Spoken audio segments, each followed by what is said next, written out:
The price elasticity of demand for a product is constant and equal to unity. The which curve in the diagram shows the relationship between total expenditure on the product and its price? Walaikum Assalam, Zohan, how are you? Right. So we are just going in order. Zohan, we are doing May, June 17. And you have already done this exam, but you were struggling with some questions. So we can discuss all those questions as we pass through. Right. Okay. Now the question here says, students, and another thing that I wanted to mention, that from today onwards, we'll try to go a little fast, right? I do understand that some students take time to read the question and everything, but one part of the exam is also to quickly read the question, understand, and read the options, and then decide what the answer is, right? And that kind of also helps because other students don't have to wait that long, right? Okay, so let's quickly read the question. The price elasticity of demand for a product is constant and equal to unity. Which curve in the diagram shows the relationship between total expenditure on the product and its price?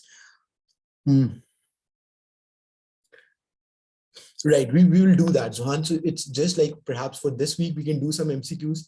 And then from, next week, we can start off with paper 2. What do you say? Right? Zohan, does that sound like a plan? Okay, perfect, great, good. Now, Khizr and Khadija, what do you think? What is the answer? So what happens when the price elasticity of demand is unitary? Unity means unitary. I mean, now the wording can sometimes be tricky, but do remember that unity means that the price elasticity of demand is unitary, which means that's equal to 1, which means what? So if that is -1, what did I tell you? This is known as unitary price elasticity of demand. So if there's 1% change in the price, there's 1% increase in the price, there will be 1% decrease in the demand, right? Yes or no, right? So the two variables are going in opposite direction, but by the same proportion. So what happens to total expenditure? What happens to total revenue? Right? It's constant. Very good. So total expenditure is not changing. It's same regardless of the price change, right? Very good. Excellent. Great. Let's move to the next question then. Okay.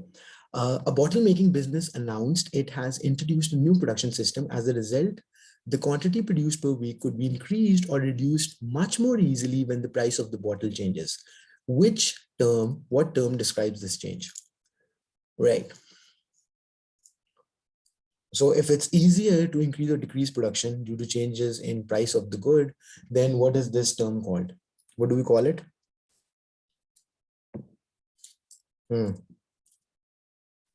It's known as, right, a more elastic supply. Excellent, right? So elasticity of supply means how much responsive is supply to changes in prices. So if it's easier to increase or decrease production due to changes in product prices, that's more elastic, and vice versa. So we did do question 10 yesterday, so we'll not do it again. Let's move to question 11. Okay, a local government is deciding whether to increase parking charges and provide more lanes for bus use only. Increase parking charges and provide more lanes for bus use only. One official said that the increase in parking charges should cause more bus travel. A second official said that increase in frequency of bus services will not cause demand for bus travel to rise. Are these official statements correct or incorrect? The first statement. Right. And what about the second statement? So Zohan, okay, let's see what other students have to say. So the first statement says that higher the parking charges, more the use of bus. There will be more use of bus because parking charges are increasing. And the second statement says that increase in frequency of bus services will not cause an increase in the demand for bus travel, right? So that kind of sounds a little incorrect, right? Because if you are more frequently, if buses are, the buses are operating more frequently on certain routes, then it's convenient for, travelers to go at their own convenience. They don't have to wait for long and so on and so forth. So that should technically increase the demand for bus use, right? Yes or no? Is this correct? So it should be B. Okay, next question. What would prevent the operation of the market mechanism rationing function? What would prevent the operation of market mechanism rationing function? What is rationing function? Price controls rising profits, self-interest. By the way, do you guys know what rationing function is? Equal distribution. Okay. Let me quickly tell you over here. That's a little close. That's kind of close enough, but not absolutely correct. Okay. Now have a look at this, students. So prices perform two functions. In free market, prices perform two functions. What are those two functions? Let me explain you. So one is allocative mechanism, right? And the other one is rationing mechanism, right? Now let me explain you what each of these are. So allocative mechanism is, what is allocative mechanism? Allocative mechanism is, just let me write this first and then I'll come to it. Rationing mechanism. So in free market, I said that prices perform two function, right? Allocative mechanism and rationing mechanism, right? Oh, sorry, rationing mechanism. So allocative comes from the word allocation of resources. Allocative comes from the word allocation of resources. Now, what is allocation of resources? Allocation of resources means that how many resources should be allocated towards which product, how many resources should be allocated towards production of which product, right? Now, when price of any product goes up, when price of any product, students, go up, right? What happens to its supply? Can you tell me? What's the relationship between price and supply? It's as simple as that.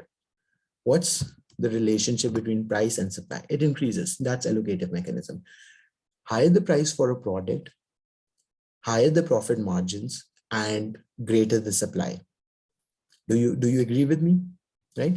Higher the price of a product, higher the profits, and more the supply. Yes or no? That is exactly what allocative mechanism shows. That prices signal to producers which product to produce more and which products to produce less. Zohan, Khadija, Fizir, does this help? Prices allocate to producers which products they should produce more, because which products are becoming more profitable. That's the ultimate goal of producers, and vice versa. Easy, good. Okay. Have a look at this one. Allocation. Now think about this. You are an investor. Let's think about this like this. So if imagine yourself being an investor, right? Now you have couple of, you have some big amount to invest in any business, right? But you are confused, right? Where to stop, like which business or which sector to enter. Okay. This being said, what you will want to do is to look at the profit margins. You look at what profit margins. You say that, okay, recently in Pakistan, let's say, home restaurants, you know what home restaurants are? Like you cook at home, and then you have another app or some other service that get to deliver your food to your customers, right? So if you think that this type of products are becoming more popular, because of which their prices might be increasing, in fact, because of which the prices will increase for sure. So you might want to enter that sector because that's more profitable. So you chose this product over other products given the fact that prices are higher and now it's more profitable.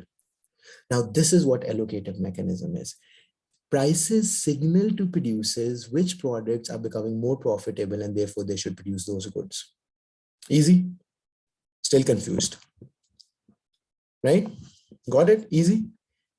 Khizr, Khatija? Are you also clear on that? Okay, very good.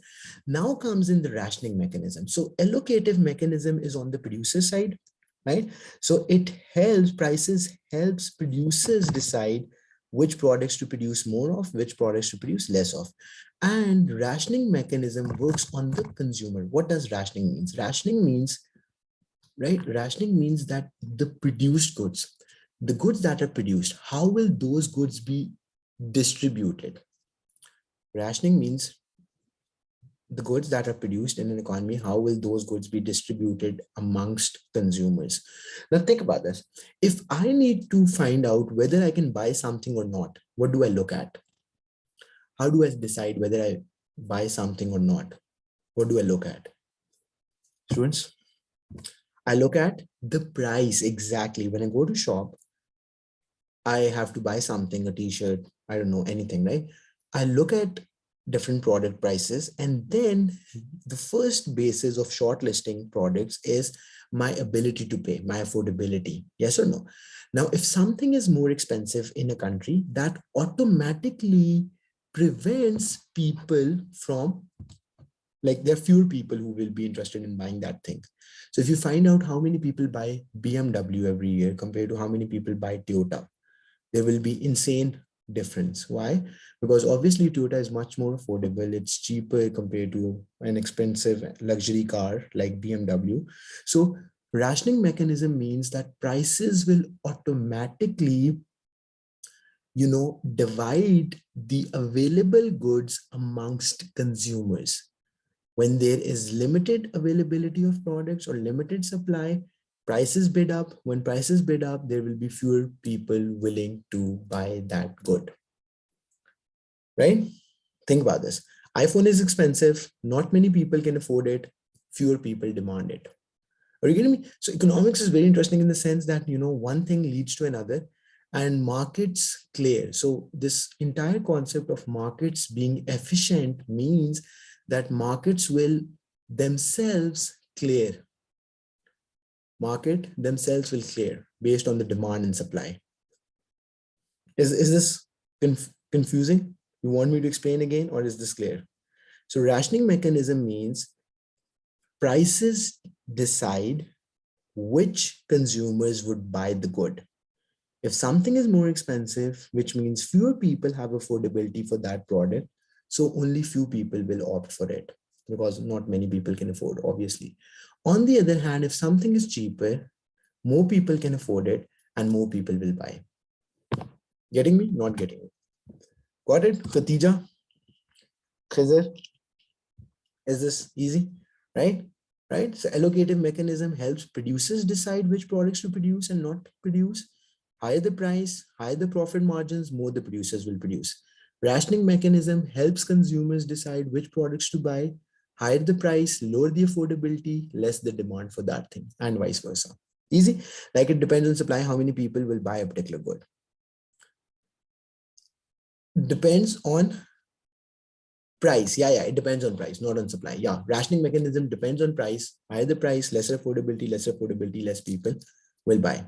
Yeah, correct. Easy. Can we move on? Now let's go back. Now the question here asks us, what affects the rationing mechanism, right? So what would prevent the operation of the market mechanism's rationing function? Falling prices, price controls, rising profits, self-interest. Right. Okay, let's see what other students have to say. Quickly, Khizr, Khadija, what do you think is the answer? The answer should be B. Absolutely, right? Because when government is restricting price, then prices cannot perform these functions. So the two functions that we just discussed, allocative mechanism and rationing mechanism. So prices will not be able to perform these functions when government is controlling the price, because government is restricting the price to a certain level. Right? Easy, fair enough, good enough. Okay. Now, next question. The next question here says, right? The next question, student, says the diagram shows the demand supply curves for a product during certain time period. The market price is shown by P and the quantity traded by point M. Which area indicates producer surplus? So which area is producer surplus in this case?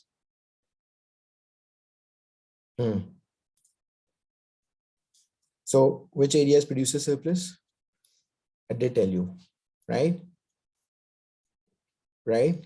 Correct, right? So it's area below price and above supply. Excellent. So area below price, everyone is correct, right? So the answer should be D, right? It's below price and above supply. So this triangle P, X, and B is your producer surplus. Very good. We'll move on. Okay, next. Okay. A specific tax is placed on the sale of bottles of lemonade. In the diagram, S is the supply curve before imposition of the tax, and ST is the supply curve after tax. Which distance represents the specific text on each portal? Which distance? Right. Students, do you remember we talked about it? Which distance on this curve will show the amount of tax the government has imposed on each unit of the good? Right? Okay. Yeah. Khadija, I'm waiting for your answer.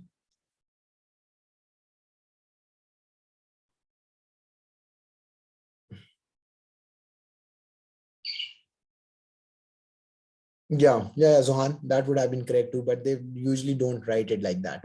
So the correct answer is B, exactly, excellent, right?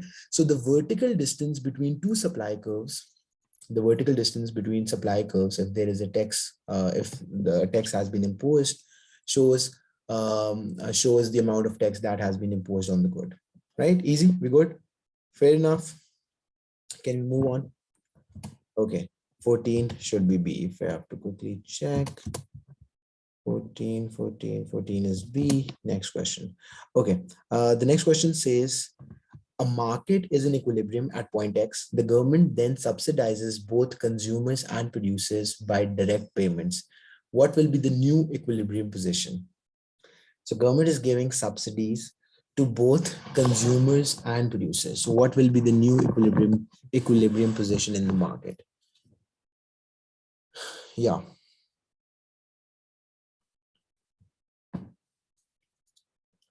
What do you think, students? What happens when government provides subsidies? Usually we define subsidies as the payment made to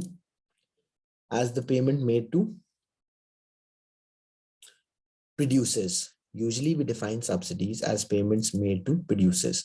But in this case, the statement says the government then subsidizes both consumers and producers by direct payments. So it kind of says that government's providing payments to both consumers and producers. So technically, students, how are you saying D? How are you saying D? Look again, look again.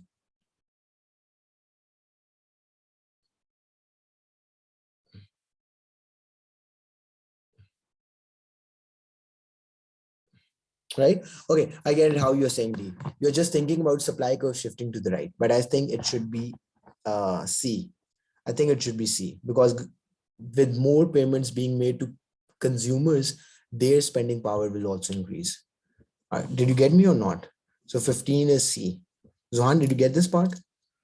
Right, that's why I explained you, right? So usually subsidies are payments to producers, which means only the supply curve shifts to the right. So if only the supply curve would have shifted to the right, then obviously it would have been D. But now since it's also payments made to the consumers, then it means that the demand will also shift to the right. Easy, good. How are uh, paying to consumers? I mean, there could be different ways. So if you think about it, so financial support or income support programs also are kind of, subsidies. So you give financial payments to consumers, right? You select certain consumers who have lesser incomes below a certain threshold, and then you pay them those payments, and with that they can buy whatever they want to. Getting me? Right? Is this making sense? We good? Okay. You have a question? Zohan, how about we do that in tomorrow's class, right? Because now we are in the flow. So we continue with it. Tomorrow, whatever questions you have from whatever paper, you just share me on the WhatsApp like we did. Oh, okay. You're already perfect. What is a transfer payment? An annual allowance paid by an individual to a grandchild. Okay. A one-off bonus paid to an employee for a special contribution to the firm's profits, a payment made by a payment made by a parent to a regular child minder, the monthly salary of an employee to a local authority, of an employee of a local authority. So what's transfer payment? Zohan, can you define that? What's transfer payment?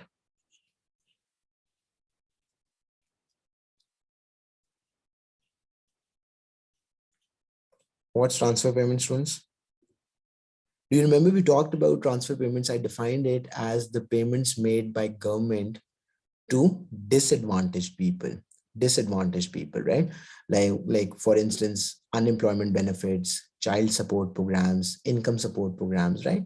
Now, I did use the word government payments to individuals or, disadvantaged groups. But transfer payment is any amount you receive without any work done. So it's kind of, transfer payment meaning you are transferring your own income to someone else out of your own wish or will, right? Without any contribution or effort that they might have put in, without the exchange. Exactly, right? So in our classes, I specified that it is only the government making transactions or paying to groups, but it could also be between different individuals. So if I pay to someone, like you can say family support or something, right? Against which I'm not getting anything. So that would be a transfer payment. Are you getting me? This is making sense, right? So by that, the answer should be A. Why other options are not correct? Because think about this, a one-off bonus, the bonus that you get, an employee is getting, that is based on some effort that he or she would have put in. So it's the effort that the employee must have put in. Now, the payment made by a parent to a child minder, like whoever is providing child, what is that called? Daycare services or so on, right? So that's kind of a service that the person is receiving the payment for. It's not a free money. And then the monthly salary to an employee in local authority, that's also compensation for the work that you do, the service that you provide. So 16 should be A. Easy. Good, fair enough. Let's move to the next question. What is an example of direct provision of goods and services? What is an example of direct provision of goods and services? A charity hospital funded by public donations that offers free treatment to the rural poor. A mobile government library that travels to rural villages offering access to books. A pharmacy in a local shopping center that provides treatment direct to the public, a private school that offers free places to children of low income families. Direct public provision of goods and services. What does this mean? Direct. I mean, first you tell me which one do you think is correct, and then I'll tell you the definition if you're not sure about the definition of direct provision of goods and services. Right. Khizr, I'm waiting for your response, and then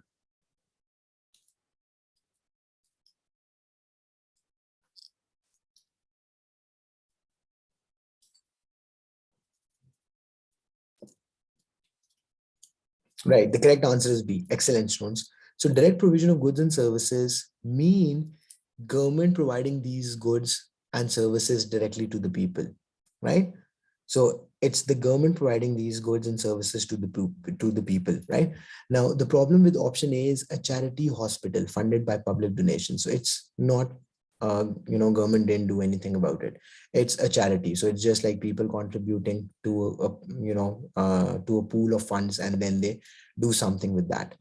A pharmacy in a local shopping center that provides treatment, right? A pharmacy, any normal private pharmacy providing treatment to the public, that doesn't make direct provision of goods, right? Public goods. And a private school, again, a private school is a private, right? But it has some scholarships or some spots or placement for free. It offers some places to children of low income families, right? So again, that's not something that the government is providing. Whereas a mobile government library that travels to rural villages offering access to books, that's the government providing them. Yes or no, right? So 17 is B. Excellent. What would supporters of a nationalized public transport service expect to be the most likely outcome from the privatization of train and bus services? So people who support public transport, what would they say is the outcome of privatizing bus and train services? Fewer destinations served by trains and buses, lower fares, more frequent services to all destinations, more people employed in public transport services. Should be simple. What happens when you privatize? Now it's a private thing. So private producers only provide things, services that are profitable. So the answer should be exactly fewer destinations. They will only operate on routes which are profitable to them, not on every route. Whereas previously government would have operated on all routes, given the fact that, you know, they are providing service to the people and they're not strictly profit maximizing entities. Okay, the diagram shows a shift in the aggregate demand curve of an economy from 81 to 82. What could have caused this shift? So why would the aggregate demand curve shift upwards, as you can see in the graph? An increase in expenditure on imports, an increase in government tax rates, an increase in international trade deficit, an increase in money supply. Trade deficit, exporting less, importing more. Right? So what do you think is the answer? The answer should be D, right? The answer should be D. Why so? Let me tell you, right? So the answer is D, students. A is incorrect, clearly, because if expenditure on imports is increasing, we know aggregate demand doesn't include imports. Why? Because that's not an expenditure on your country's goods. So aggregate demand of a country is made up of consumption plus investment plus government spending plus exports minus imports. So can you see? It's a minus sign. Why? Because this is not spending on local goods. This is spending on foreign goods, right?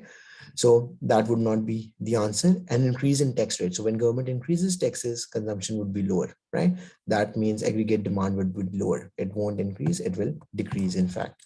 Then trade deficit. What is trade deficit? You are exporting less. Trade deficit is exporting less, importing more. That's what was trade deficit, right? So again, that would mean aggregate demand would be less, because this is going down, this is going up, aggregate demand has to be low, right?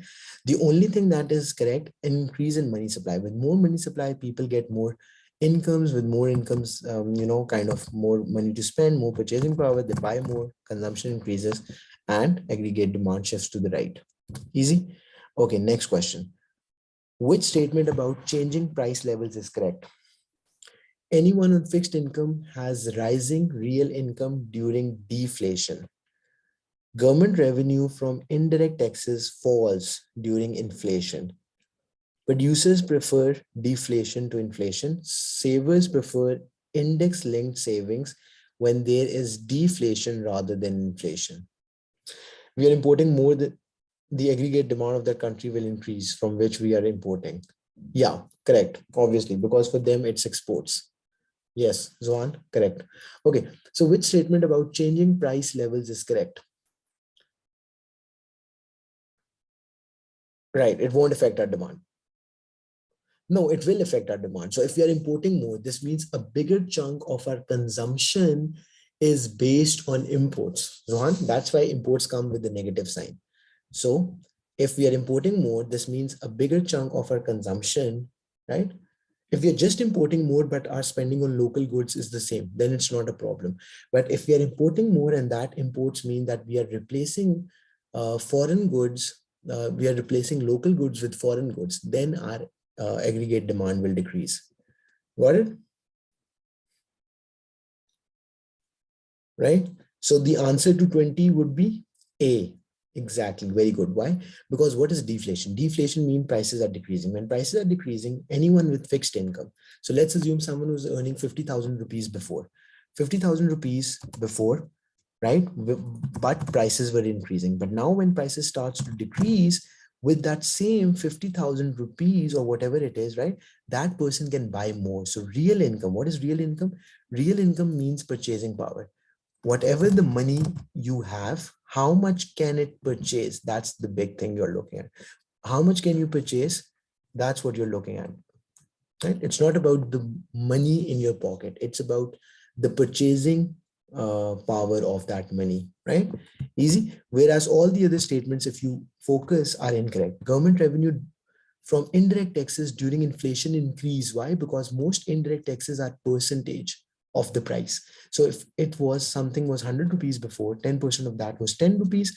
Now, due to inflation, when price of that product increases to 120, 10% of 120 would be 12 rupees, right? So that's incorrect. Producers prefer deflation to inflation? No, they prefer inflation, because when prices increase, their profit margins increase, they prefer inflation. And savers prefer index linked savings. Yes, they do, but when there is inflation, because higher the inflation rate, higher the value of their savings. But they don't prefer index linked savings. Index linked savings mean that it is linked to the rate of inflation in that country. So if there's inflation taking place and it's an index linked saving, then their saving amount would also increase. If it's the opposite, meaning it's deflation, then during times of deflation, their savings would decrease. So D is also incorrect. Next question.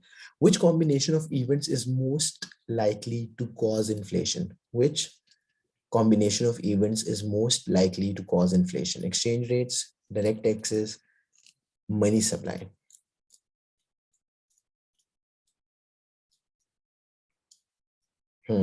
Should be simple, students. Take your time, think about it. Importing, the answer is B, correct. The answer is B. If we are importing from China and we have deficit in current account, so the aggregate demand of China will increase and there will be no shift in our country's demand curve. Okay, we have a deficit on the current account, right? Okay, fair enough. So aggregate demand of China will increase, yeah, because they are exporting, correct. So the first part is correct. So the aggregate demand of China will increase because they are exporting us more, correct. And there will be no shift in our country's aggregate demand. No, think about this. That's what you're confusing on. So we were importing 10 billion, right? So we were importing 10 billion worth of goods, right? So let's put it down like this, right? So, okay. So aggregate demand is, right. Aggregate demand is C. So that is how you should be thinking about C, I, G plus X minus M. So let's say we were initially importing $10 billion worth of goods from China. Easy, fair enough, right? Now, all of a sudden, we start importing 15 billion worth of goods from China. Now, if everything else has stayed the same, everything else, our consumption on local goods, because the problem is why we subtract imports from aggregate demand, because this consumption includes both. That's a thing for you to understand. So this consumption, C here, includes both expenditure on local goods and imported goods, right? So if our consumption on local goods has stayed the same, but it's only the consumption on the foreign goods that has increased, then our aggregate demand, you're very right, would stay the same. But if our consumption is now coming more from foreign goods and less from local goods, then our aggregate demand would decrease. Got it? Okay, great, great. So let's keep moving, right? So is everyone clear on why the answer is B to 21, right? That was an easy one, right? Okay, next we have 22. The table gives you information about the trade between Singapore and New Zealand during 2001. The first year after they signed a free trade agreement. The values are given both in Singaporean dollars and New Zealand dollars, right? What can be concluded from the table, right? Singapore's exports to New Zealand, 20% increase. Singapore's imports from New Zealand decreased, right? New Zealand gained more than Singapore, right? New Zealand trade position in Singapore improved in 2001. Singapore had a trade surplus with New Zealand in 2001. Exports are more, imports are less, exports are more, imports are less. Right, the exchange rate in 2001 was approximately, right?